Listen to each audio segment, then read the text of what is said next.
Continues. We are in the final stretch, the penultimate session we've got coming up. Jules and Jing, they're going to share with us Chinese culture convo. Some great conversation happening there, and you'll hear from them in just a moment. But before we get to that, I want to thank our wonderful sponsors who help make this celebration of podcasting possible. Go to internationalpodcastday.com/sponsors to learn more about these sponsors.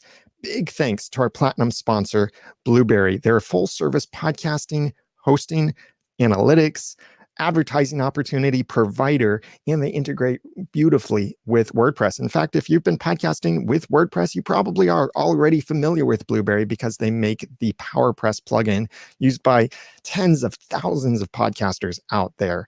It is the most powerful, most popular podcasting plugin for WordPress. Blueberry is offering a free 30-day trial of their premium hosting service. You can use promo code podcastday and get the link below this video or at over at internationalpodcastday.com/sponsors. Also, thanks to Libsyn, our gold sponsor. Libsyn gives you control over your podcast distribution and offers the opportunity for you to get an app for your podcast. They provide podcast hosting, analytics, monetization options, and more. Use promo code STARTFREE to get a free month over at libsyn.com. That's Libsyn, and the link below this video and on the website as well. Thanks to repurpose.io, another one of our gold sponsors. They repurpose your podcast so you don't have to worry about going over to separate sites and posting in all these different places and converting. Let repurpose.io take care of that for you automatically. Powerful automation tools built by Hanimura over there. And they're offering a special trial and the chance to lock in a lifetime discount. Find out more at internationalpodcastday.com/sponsors. Also, thanks to our celebration sponsors, Second Line Themes, Synth, Geeks Rising, Outlier, and Scarlett, or Focusrite, who is giving away a Scarlett 2i2.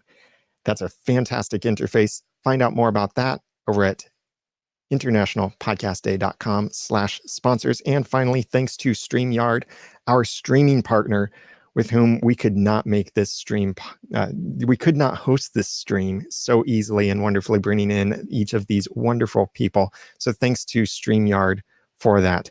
So check out this and more over at internationalpodcastday.com/sponsors. And if you're on social, then make sure that you are posting with that official hashtag International Podcast Day. Recommend your favorite podcast. Help someone else find a podcast. Start that conversation so that the world can discover podcasts that are right for them, and celebrate the chance we have to make the world a better place with the messages we can share in our podcast. And speaking of making the world a better place, it's my honor to introduce to you Jing and Jules, who will be presenting this session, Chinese Culture Convo. And Jing and Jules, it's over to you. Thank you very much for joining us. Thanks so much, Daniel. Thank you for having us today. It's an honor to be here on International Podcast Day. I'd like to welcome my guest, Jing, to the show. And you can see the little sign behind me. I'm Jules Hannaford from Hong Kong Confidential. I'm Australian. I'm based in Hong Kong. And I do podcasts with really amazing and interesting people from all over Hong Kong. So it's a fab platform for people to get out messages on all sorts of issues. So please check it out.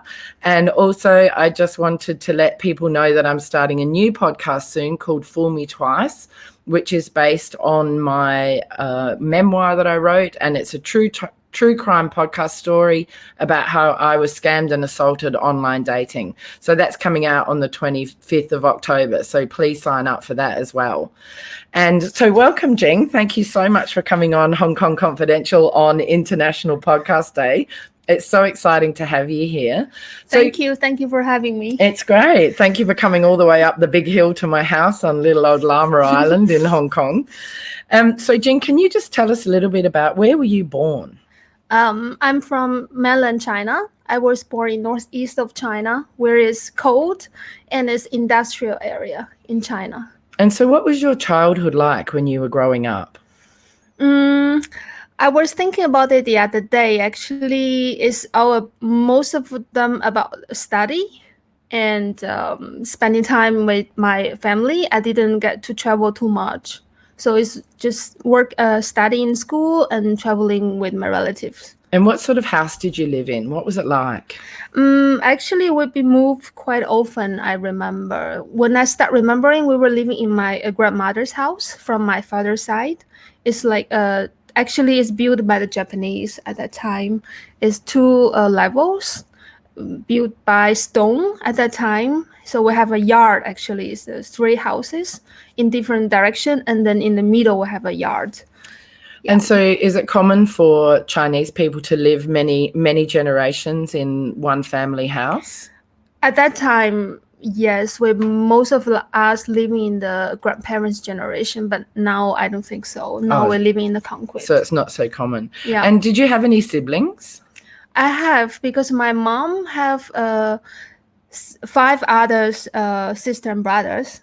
And my father have 3, so I have a lot of. Oh, so you have a lot of cousins, but do you have any brothers or sisters? No. No, so you're the only child. I'm the only one. And does that have anything to do with the one-child policy in China? Yes, my mom and my dad wanted to have a second child, but they were not allowed. If they do, they will get fired from the state-owned company, and then we don't have any income. So if your parents had a second child, they would have been fired from their job? Yes. At that time, most of them work for the state-owned company. Oh, wow. I didn't realize that. So is the one-child policy still active in China now? No, I think 5-6 years ago, they opened up the policy. The policy was, if you are the single child, either you or your husband, then you are allowed to have the second child. Oh, right. Yeah. So what was it like growing up without brothers and sisters? Did you think anything about it? Because I guess most of the kids around didn't have brothers and sisters. You were mostly all only children. So did you feel like you were lonely, or that you would have liked to have had a brother and sister? Or was that something that you didn't think about because it wasn't really cultural? I wanted to have a brother and sister, because my grandma has a big house, so we rented out. And at that time, there were business people coming from south of China. And actually, they have normally 2 kids. I remember twins. The family have twin boys running our house. Oh. So I wondered that it's nice to have a brother or sister living with me together. But at the same time, we are a big family. So I always hung out with my cousins. I didn't feel really lonely in a way. And I think that's a nice thing about Chinese cultures, is that all of the siblings and the generations and the cousins are all very close. It's all about family. Yeah. At that time, especially. Yeah, for sure. And what was school like for you? Tell us what would a day at school be like? What would you do? I think it's all about study. So would you have to go in and would you have to sing the national anthem in an assembly at the beginning of the day or anything like that? You mean exam? No, singing the national anthem, like the Chinese national anthem. That was only when I was in a primary school. Okay. Every Monday we go to the playground and we stand by classes, and then we have the right it look like tie, so we have to put it around our neck and make it in the right way, and then we sing the national song and we do the salute. Yes. So salute the flag. I think now they still do it because today is our national day. So I see a lot of posts from the Chinese social media and a lot of school kids doing that as well. Oh, right. Yes, it is. It's a Chinese National Day today. Yeah. Yes, actually, one thing I remember, wherever the school plays the national song, wherever you are and whatever you do, we stop.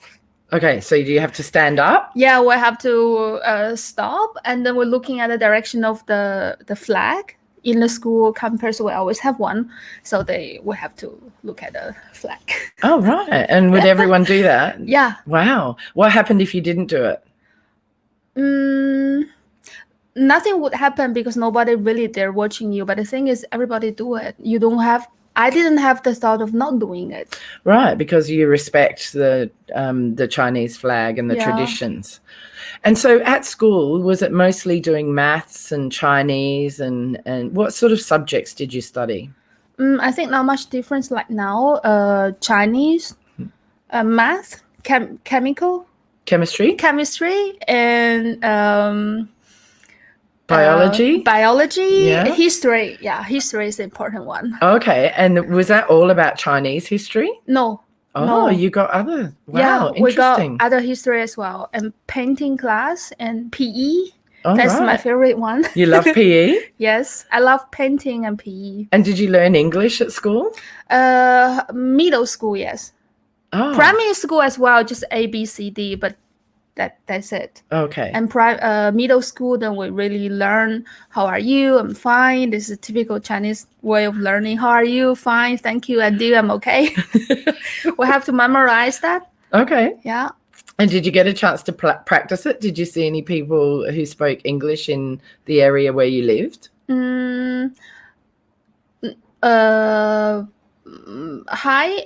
Middle school, not really. They was taught by only Chinese teachers with the Dongbei accent, with my region accent.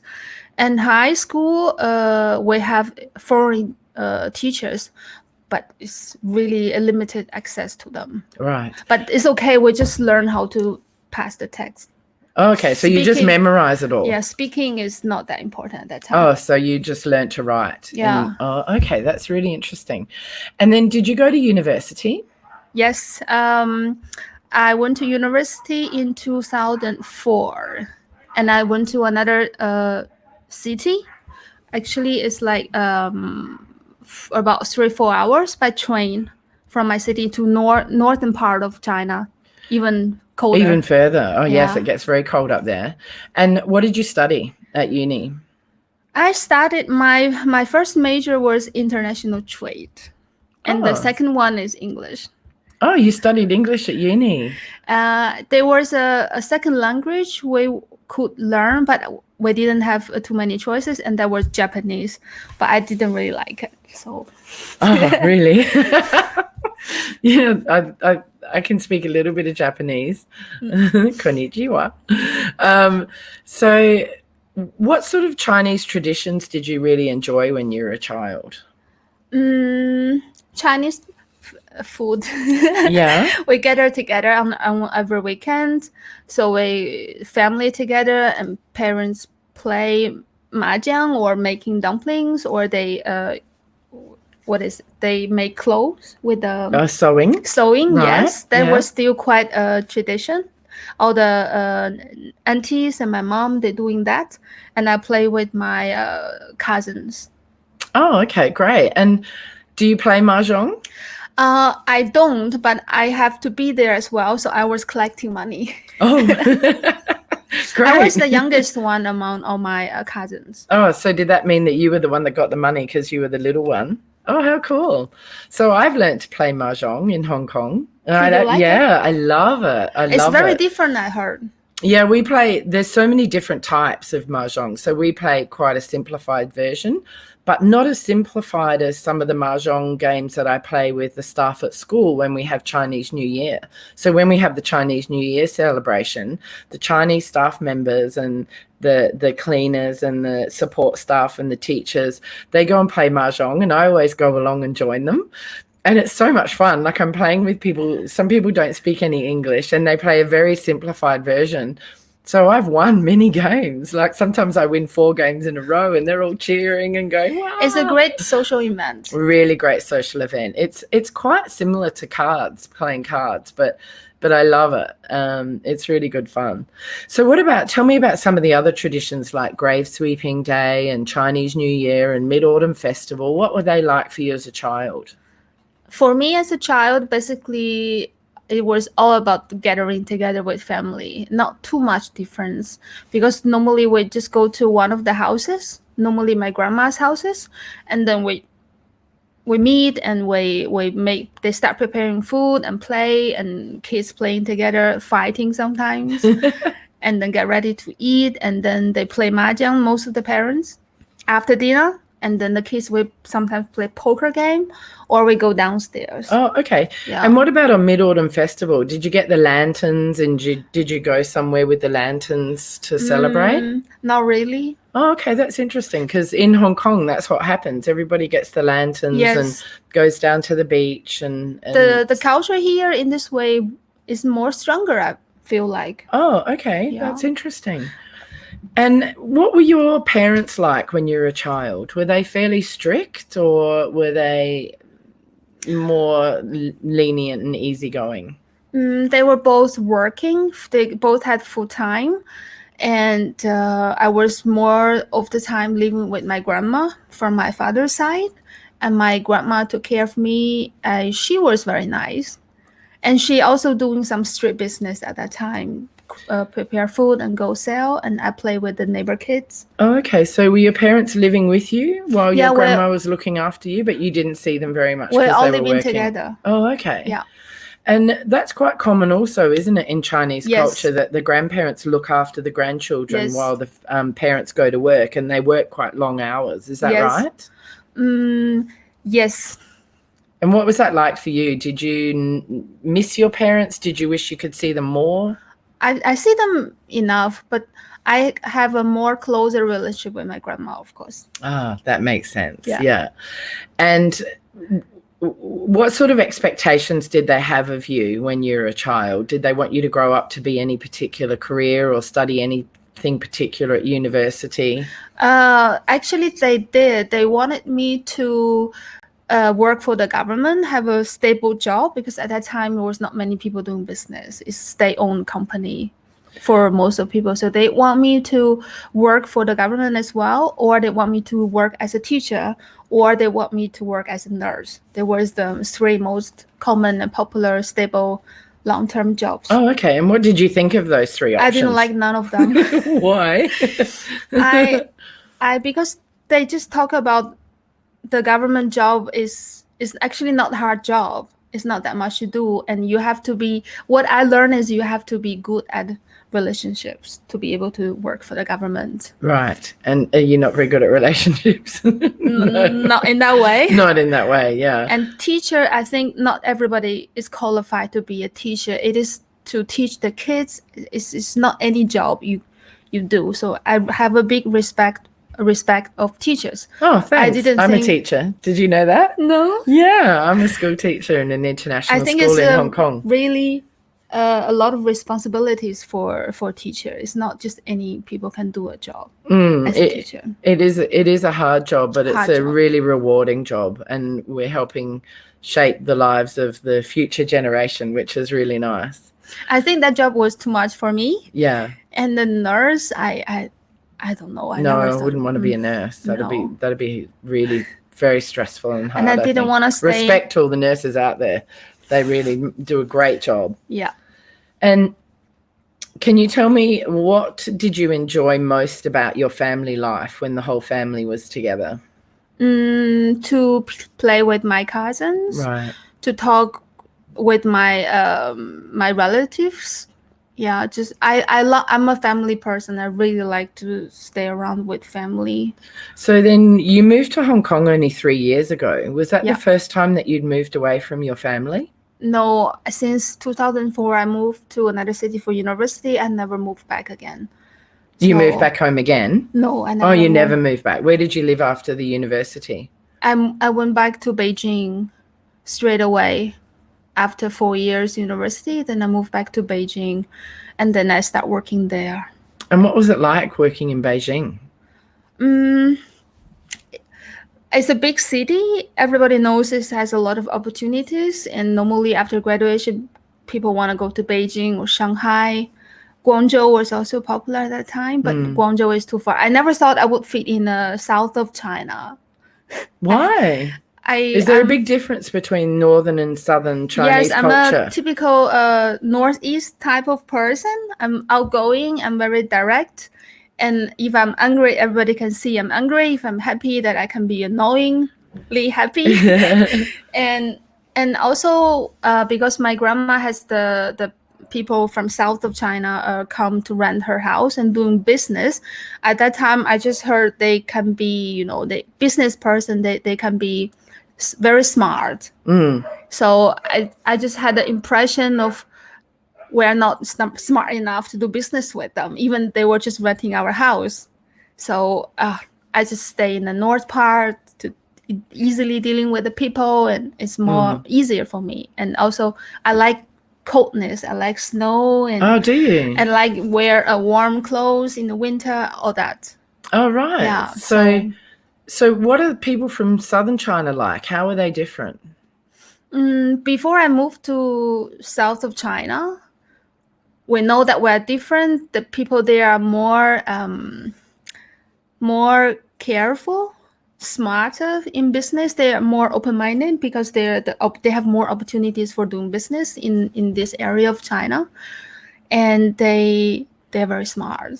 Oh, really? So they get a chance to mix with people from other cultures, perhaps more than up in the north because of the business. Yeah. Oh, that's interesting. Oh, that's so cool. And so when you were a child, were you a good girl or were you rebellious or naughty? Half. Yeah. And what would happen if you got in trouble?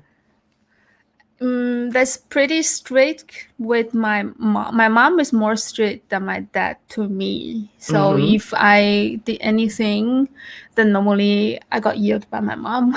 Oh, okay. And would you have any sort of punishment or any consequences for being naughty? Yes, I got the traditional way. I got beaten by my mom. Oh, you did? Yeah, that is kind of common.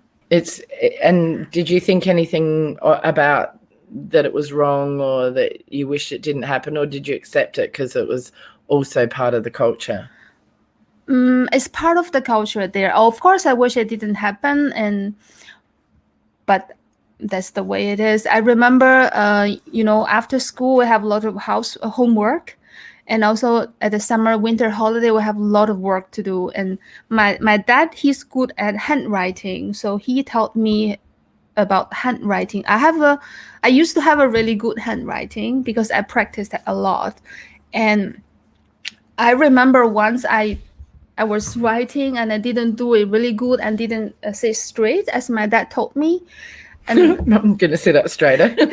and he got really angry. He even broke the pencil because he was so angry with me. And also I got pages of the writing I need to do, and then they went to work, and I like to play with my cousins. So my cousin actually did the writing for me, one of each page. Right, so she something helped. So I finished that quickly, then I go out, have fun.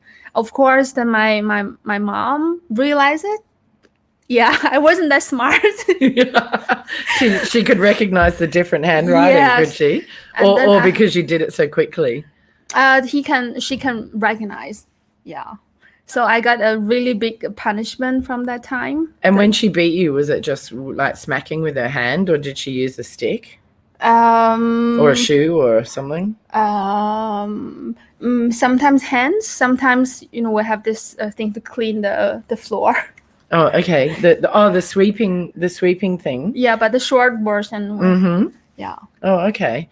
And how did that affect you, getting hit by your mum? I think I was just as angry as her. Yeah, I never go soft after that. I was as angry as her, and I just wanted to leave. Like, when I get a chance, go to university, it was my chance, I will leave. So it was something that did make you maybe get more tougher, and it made you want to leave and not be at home because you were getting beaten.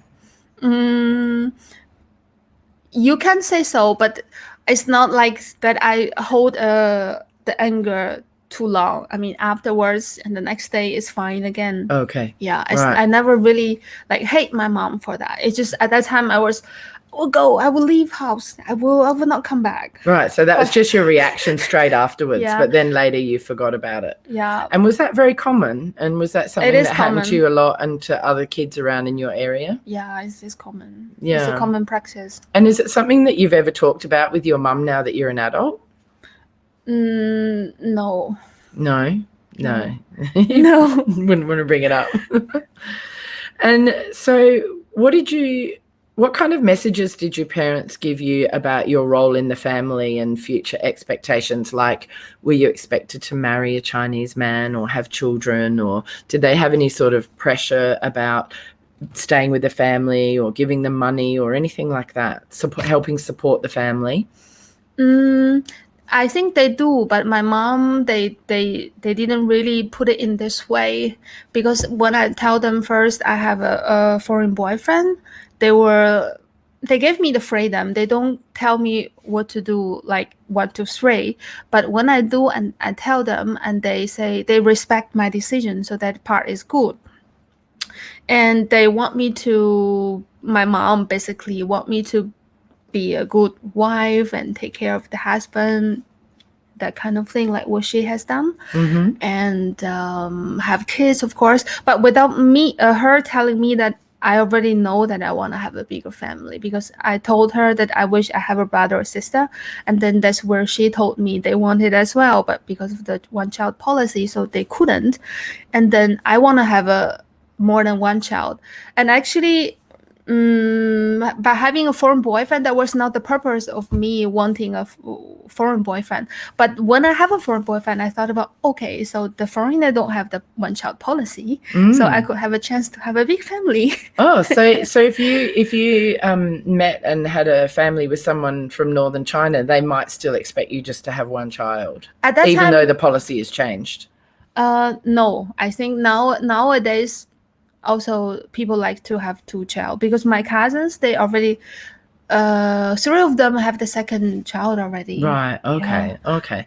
So were you nervous telling so you have a German boyfriend. Were you nervous telling your mum and dad you were dating somebody who was not Chinese? No. No? No. And did you know that they'd be okay with it? I think they would be okay with it. Oh, okay, great. And so what's it like when have you taken your boyfriend home to up in northern China? Yes, 3, 4, couple of times. And so already. what's that like, bringing a Westerner home to Chinese culture? How does he manage? It's more like me. I have to manage them both sides, being like a translator for them both, and I have to bring him home and introduce him all my relatives to him, and he often don't remember who is who. It's too many people, and they have also questions about him, which I could, if I could answer for him, I would answer directly already. Otherwise, I have to ask him and do the translating. Yeah. And does he fit in with the cultural expectations and the food and all that sort of thing? Does he manage with that when he's home? He managed that pretty well, but he every time tell me it's too much food, too much food on the table. All right. Yeah. So yeah, there's always in Chinese culture, when you have a guest, you really put out a big spread for them, Yes. don't you? Make sure that they're not left hungry. Yes, and a lot of wine as well. A lot of wine. Not the red wine. White wine is the Chinese white wine. So the rice wine. Yes. The stronger one. Yes, I know. I don't like it. And if they know he's a German, then they think he loves beer. So there's a lot of beer as well. Oh, okay. Does he love beer? Yeah, he can. Yeah, okay. He drink beer to me like water. Oh, okay. So he can. And then have you been to Germany? Yes, once. And what was that like? We did a road trip. That was the longest holiday I've ever had, a month from work. So we rent a car. We can sleep in and cook inside. Oh, yeah. We did a tour. And in Germany, we stayed 10 days. And how was that? In the beginning, I was pretty grumpy because I didn't like the food. No, what were you eating? I Strudel. in the morning, bread. Right, yes, they do. The bread was good, actually, fresh made bread. Yes, and it's not sweet like Chinese bread. Yeah, So yes. Chinese bread is often Too very sweet. sweet, yeah. But I like my Chinese rice soup and warm breakfast. and I really miss the noodle soup. Is also okay. So every morning I was like, oh, again. Yeah. And after street, one day he even bought a canned soup from the supermarket, and he warmed it up and said, "This is the most similar thing I can find in the supermarket compared to your Chinese breakfast. So here you go." And was that okay? No.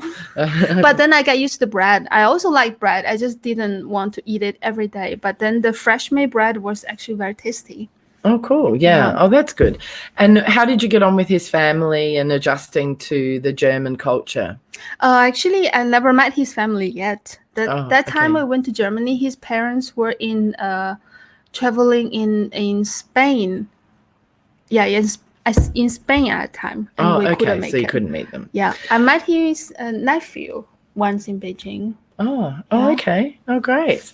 And so why did you decide to come to Hong Kong from China? You came here 3 years ago. What made you decide to move down here? Actually, from my side, it's because of the relationship. Because he has to travel to Hong Kong too often, and from Beijing and Hong Kong. So half of the time he has to come here, and then I think it's time that for us to move a further step. Oh, so you lived together. You met in Beijing. Yes, when we met in Mongolia, actually. Oh, what were you doing in Inner Mongolia? There was another job. I was at that time working for Nordic Ways events organization company. So they're doing sports like cross skiing and cross mountain biking, running, and all that. So I was working for a race, and he was a racer. Oh, and that's how you met. That's a great story.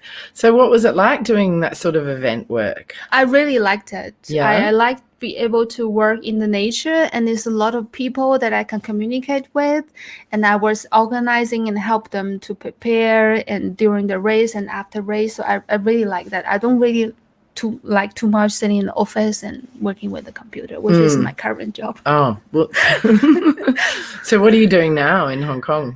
Now I work for Mercedes-Benz in the accounting and finance department as assistant. So most of my job is computer. Oh, okay. Yeah. And how have you found moving? What's the difference between living in Hong Kong and China? Although we think that Hong Kong is part of China, and I just think I moved from one part in China to another part of China, but actually it's felt like a different country. Oh, does it? Yeah, it's only the people look similar and the characters I can rate, but actually I feel pretty much different. In what ways do you think it's very different to China? When I first move in, the things I see, the visible things, how the street looks, how the people walk, how the signage, and the English signage everywhere, and also the rules they follow is different from China. So this already feel is different. And then the people speak Cantonese here. I don't speak Cantonese. Oh, you don't speak it? At that time, I didn't understand anything, not much at all. Mm-hmm. And everybody speak English, and there's a lot of Gui Lao here, a lot of foreigners here. Yeah. For the people listening internationally, Gui Lao is a Cantonese word that means white ghosts. Yeah. So I'm a Gui Po, aren't I? That's the female white ghost. And then how did you end up on Llama Island? We traveled here as a tourist before, and both of us didn't like the high concrete building, and we love llama, and we did also some research that see how far it is for the transportation. It's really convenient. Yeah. And I like the houses here. Yeah, it's much quieter. It's like living out in the country, isn't it? Out here, we have to catch a ferry to and from every day from Hong Kong if we want to go to work. So that's nice. And what do you like most about living out here? I like the community here. The culture of the community, people so easy to reach out. I come back from work from Hong Kong side and to Lama, I see the people, regular faces I don't really know, but we say hello. And this is, again, I think I just like the family and the community to deal with the people. That part I like. And could you see yourself ever living back in China or in Europe? Or do you think you'll stay here for the long term, or do you don't know? I don't really know, but I don't think I will stay here for like too long. I think if one day I have kids here, the house here is very expensive. The education cost is very expensive. Yeah. I think maybe either go back to China or go to Europe. Right. Yeah. The housing is super expensive here, and education is very expensive as well. And what sort of parent would you hope that you would want to be? I would not be my children. Yeah, you wouldn't. But actually sometimes I think I adopt some of the characters from my mom. Like what sort of characteristics have you adopted? Like for example, the hot temper hot temper from my mom, and she's easily get angry or easily get happy and that kind of thing. I think from the relationship she has with my dad, and I think some parts I didn't like, but I think I maybe adopted a little bit by being around with them. Yeah, and most children find that. I find that I'm a lot like my mum and dad in different ways as well. What parts of their relationships did you not like that you've brought into your own relationship, apart from the hot temper? They are fighting a lot. Were they? Yeah. Oh, that's sad. So this my nice part of my memory or experience was with my grandma. So there was calm and nice, but with my parents, because they used to fight a lot. And one day my mom that told me for the first time, and it was the only time, that she said sometimes she was angry, put anger to me, but not because I did anything wrong, because she was in a bad mood with my dad, so she gave me that kind of part to me. Right. That was the first time she told me that, because I thought, why she's always angry with me? But it wasn't really, you were just the person that she was taking it out on. She was really angry with her dad. I was too late. Yeah. Oh, I'm sorry that happened. That's a bit sad. But it'll be nice for you to learn from that, and then when you have children, try not to do that, won't it? Yeah. Yeah, for sure. And what are you most proud of that you've achieved in your life? I think I'm proud of myself being fearless. Like when I go to university and then I move to Beijing or I move to Hong Kong, my friends telling me, "Oh, Jing, I'm really jealous of you. You make decisions based on your own wish. You do things and then you make a living here, and look, you are now even moving in Hong Kong." And they were really proud of me, and I never thought about it in that way. I just wanted to come, and then I have to find a job, and then I get a job, I make the job done, I pay the rent, and then I live my life. I make friends along the way, and then I met my boyfriend, and then make a decision to come to Hong Kong. So everything for me, it happened just naturally. But sometimes I was thinking, actually, I'm quite tough. I didn't see, when there's a thing coming or a problem coming, I didn't see, oh, what if I couldn't do it, or how hard it is. I never thought about that. I have to do it. And then I did it. Oh, good for you. That's awesome. And do you think that comes from maybe some of the strength that your mum showed? I think so. Yeah. She's a tough woman. Yeah. Apart from the hot temper, but she's a tough woman. And do you get on better with her now you're an adult than you did when you were younger? Is it still... Yes, now I get better, because now I realize more and more that's how hard it was for my mom as well. So, and also I grew older, and 2 long years not staying at home, so I also miss my family. And then I start thinking, okay, I never hated my mom, or I forgive all the things happened that I didn't like at that time, but yeah. What do you think some of the stresses were that she was facing, apart from fighting with your dad? What other things do you think were difficult for her as a mum living in northern China? I think it's fine with that, because they are from northern China. So for my mom, for her is, I think her whole life is about my dad and me. So I think she should think about herself more, and then she will be more happier, because she has all the hope and all the work done for my dad and me. Right. What jobs were they doing? My mom used to be accountant, and my dad is a regular worker in the factory. Oh, right. Yeah. Okay. But my mom retire from the job much earlier, so she could spend more time to take care of me. Yeah. Oh, okay. And what does being Chinese mean to you? Being Chinese means to me. How do you mean this question? Like, what does it mean to you? Like, are you very proud to be Chinese? Do you like to hold on to Chinese cultural traditions? Are you, proud of being Chinese? I am proud to be Chinese, because we have this traditions, and we've been working really hard to develop our country and our economic, and come to our personal life. We have make a great change. And although now I'm in Hong Kong, and our country did something also not so good. For example, the quality of the product. Sometimes I got often heard is made in China, and then this is bad quality. I could hear that kind of thing, and in the beginning I feel really, really like, oh, that's not true, because we have also great products, and this depends how much money you're willing to pay to get the products, right? And we're developing, and the more I hear that, the more I feel proud I'm a Chinese. Yeah. Oh, that's great. And so what are some of the jobs that you have done? You've done this event planning in the sporting world, and then you're working for Mercedes-Benz at the moment. What else have you been doing? The most challenging job I had was being a sales. Oh, sales would be so hard. It was really hard. Sure. That was my first job, because be able to come to Hong Kong, I need to get a job, and to a company issue me a visa. Otherwise, I cannot come here. So I got a job that I never wanted to do, which was a sales job.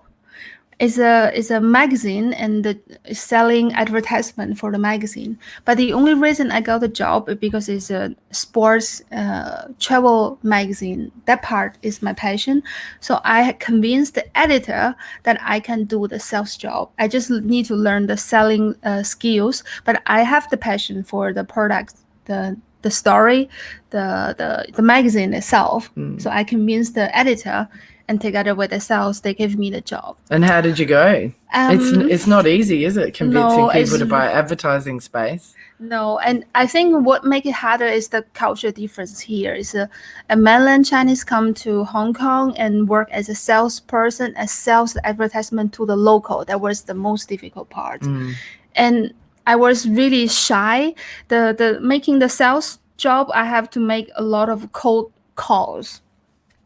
calling, and I really hate it, because if anybody call me on my phone and selling me anything, you just want to hang up. I will never do this job. Yeah. But at that time I had to do the job, so that was the most challenging part for me. And I did 5 months. So the magazine has 2 months, one issue.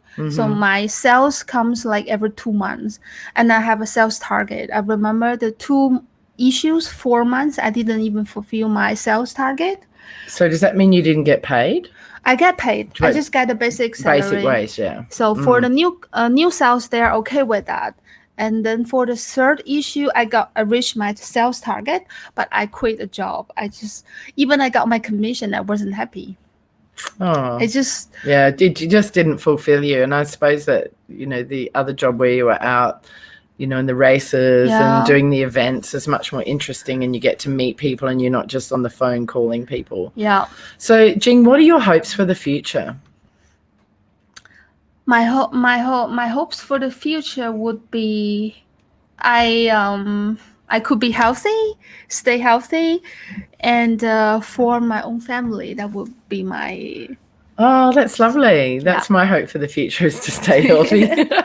So, Jing, I'm gonna ask you some random questions. I want you to pick a number from 1 to 50, and I'm going to ask you the question. Okay, question 7. Do you have any advice for your previous boss? My previous boss was the one that selling the advertisement. I hope she's not listening. Yeah, sorry. Don't name her. Because I wasn't so good at my sales part, I hope she could give me more patience and to help me to build up my confidence rather than telling me how to do the sales. Oh, Yeah. that's really good advice for any boss. Well done. Okay, give me another number, 1 to 50. 50. Okay, hang on. What's the first paying job you ever had and where? My first paying job was a part-time job in a restaurant. I was working as a waitress. I wanted to practice my English. So my first job was standing by the door with my friend, just saying to the customers, welcome to the restaurant. Oh, nice. That was All very you did. hard. Yeah, very hard because it's a Western style restaurant. So on the weekends, there's a lot of teachers come to the restaurant, and teachers, they have patience, but I was too shy, and even just say welcome, how are you, I practice a lot until I can open my mouth and say All it. right, so you were quite shy, were Yeah. you? Oh, wow. Okay, give me another number, 1 to 50. 25. Since coming to Hong Kong, what have you been Since coming to Hong Kong, what have you been surprised to learn about yourself? It's a good question. That's how hard for me to learn Cantonese. Oh, really? I bet you know more than me, and I've been here nearly 20 years. I didn't want to have interest to learn the Cantonese, actually. You weren't interested? I weren't interested. Well, I guess you don't really need it. Most people in Hong Kong speak English. Yeah. So Ross has just written to us and said, this has been a great conversation. Thank you both for role modeling the best of what a podcast should be. That's so nice. And Steph says, sorry, she missed the beginning. How did we meet? We met down in Llama Island. We've got a friend, Rahat. Hi, Rahat. She won't be watching. She's in India. But she introduced us, and I really wanted to find somebody who would come on here and talk about Chinese culture. And last year I had Kinney on the show, who was fantastic, and we had a great chat. But Jing is... you lived in China for a long time, so it's really great to have your perspective. Thank you. So that's how we met, down in the village on little old Llama Island. I think the first time I met you was at Jing Bar, right? Yeah, Jing's. And you're Jing. Yeah. Oh, it was meant to be. And so give me another number. Quick, let's get another question in before Daniel pops back in to 30? Get rid of us. 30. What's the scariest thing you've ever done? Scariest things. I think in a way afterwards I think about it is moving to Beijing and moving to Hong Kong, because I didn't know what I was expecting. At that time I didn't think about it, and I did it, but when I think about it afterwards, that could be really scary. Yeah, I agree. I reflect back on when I moved to Hong Kong with a 10-year-old child or 11-year-old child. As a single mother, and I don't know how I had the courage to do it. Yeah, but it's great. We're warrior women. Okay, give me another number, quick, before Daniel comes back. 7. No. Oh no, we had 8. that one. 8. Was there ever a time you thought your life was in danger? No. Oh, there was for me. It's in my book, Fool Me Twice, and it's going to be in my podcast, Fool Me Twice, coming on the 25th of October. I'm very good at getting plugs in. Give me another 26. Number. How do you define generosity? Generosity. You mean being generous? Yeah. What does generosity mean to you? How do you put it? I think generosity is not only about one person, what one person can give to the others. I think it's more about the person gave what he or she has to the other person, but that's what they need. Yes. It's not about you can give like your free time. You have a lot of free time, you give your free time. That's to me not only generosity, but if the person really needs something and you are willing to give that to the person, I think that's real generosity. Yes. Isn't that nice? Does that make sense? Yeah, that makes sense. That's really lovely. I think generosity is really good for the soul, and it makes you feel better about yourself if you help or give to other people. Yeah. And it's not about giving things. It could be advice or time. Or, just being with them, helping. There's so many different things we can do. Quick, give me another number. This is fun. Daniel's coming in a minute. One.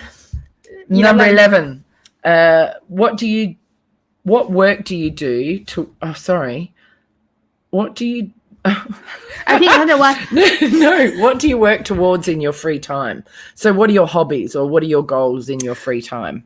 Oh, I like sports. Since I moved to Lama, I've learned sailing. Oh, great! You have. And Yes. I heard that. I'm a person have a car sick, ferry sick, seasick, but I've learned sailing. I never get sick on the sailing boat. That is something really amazing. Yeah, that's really amazing. And it just goes to show, if you step outside of your comfort zone and take a risk, amazing things can happen. Yeah. Okay, another number. 20. Who's playing you in the movie version of your life? Who's going to star as you when we make a movie about you? Who? Who's your famous actress who could play you in the movie? Play me? Yeah. I think that would be too boring for my favorite movie star. I think it's Gong Li. Do you know her? No. Who is she? Is a very famous Chinese movie star from my parents' generation. She's also very famous, actually, international wise. She's a very elegant woman, and don't bend her knee for anything that she, you know what I mean, that she didn't want to do. And she's very sexy. Oh, well, you're very sexy. So, Jing, thank you so much for speaking to me today on International Podcast Day. You were amazing. It was so interesting. I learned loads. And Daniel's going to come in now and get rid of us. So, okay, hey, Daniel.